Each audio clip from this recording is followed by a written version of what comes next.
நாள்ல கூட தியானத்துக்கு எடுத்துட்டு இருக்க காரியம் என்ன அப்படின்னு உபாகம் புஸ்தகம் 19ஆம் அதிகாரத்தில நாம் பார்க்கிறோம். நீ உன் தேவனாய கர்த்தரிடத்தில் அன்பு கூர்ந்து, எந்நாளும் அவர் வழிகளில் நடப்பதற்காக இன்றும் நான் உனக்கு கற்பிக்கின்ற இந்த எல்லா கற்பனைகளையும் கைக்கொண்டு அதன்படி செய்து அப்படின்னு சொல்வதை நாம் பார்க்கிறோம். ஒரு அழகான ஒரு வார்த்தை. அதில் நிறைய காரியங்கள் நாங்கள் சொல்லப்பட பார்க்குறோம். கர்த்தரிடத்தில் அன்பு கூறணும், அவர் வழியில நம்ம நடக்கணும். இன்னைக்கு அவர் நமக்கு கொடுக்கப்பட்ட கற்பிக்கின்ற இந்த எல்லா கற்பனையிலும் கைக்கொண்டு அது நம்ம செய்கிறவர்களாய் காணப்பட வேண்டுமா. இன்னைக்கு ஆண்டுகிட்ட எப்படி நம்ம அன்பு கூறுறோம்? ஒரு செகண்ட் நம்ம யோசித்து பார்ப்போமே. தேவைக்கு மாத்திரம் ஆண்டவரை தேடுகிறவர்களாக இருக்கிறோம். தேவைக்கு மாத்திரம் ஆண்டவரை தேடுறோம். தப்பு செய்யும் போதா இருக்கட்டும், நம்ம ரொம்ப சந்தோஷமா இருந்தோம் அப்படின்னா நம்ம ஆண்டவர் தேடுவது கிடையாது.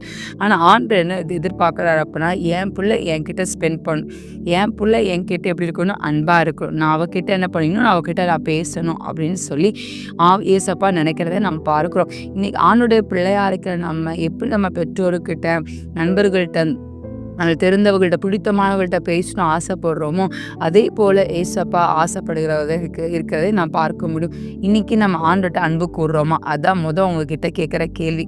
இன்னைக்கு ஆண்டவரை முழு இருதயத்தோடு, முழு ஆத்மாவோடு, முழு பலத்தோடு நீங்கள் அன்பு கூறுறீங்களா? ஆண்டவரை முழுசாக நீங்கள் தொழுது கொள்றீங்களா? இல்லை அரை மனசாக நீங்கள் தொழுது கொண்டிருக்கீங்களா? ஒரு விஷயம் ஆராய்ந்து பார்ப்போம்.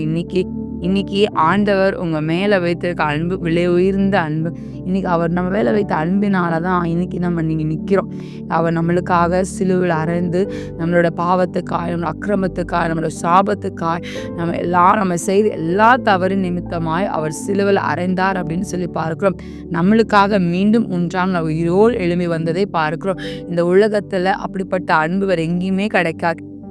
அவ்வளோ பெரிய அன்பு ஏசப்பா கிட்ட மட்டும்தான் இருக்குது. இன்றைக்கி ஏசப்பாவை நீங்கள் நோக்கி பாருங்கள். இன்றைக்கி நான் உறுதியாக நான் சொல்ல முடியும், ஏசப்போட அன்புனால தான் இன்றைக்கி நான் நிற்கிறேன். நீ உங்கள் மத்தியில் நான் பேசி கொண்டு இருக்கிறேன்.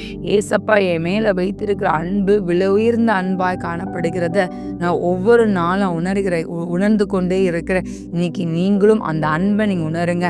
அவர் கற்பனைகளை கைப்பிடிங்க. அவர் கட்டளைகளை நம்ம கீழ்ப்படிந்து அதை நம்ம நடப்போம். கர்த்தர் உங்களை ஒவ்வொரு வேரையும் ஆண்டவர் ஆசீர்வதித்து உங்களை பெருக பண்ணி இந்த வார்த்தையின்படியே கர்த்தர் உங்களை ஆசீர்வதிப்பாராக. ஆமென்.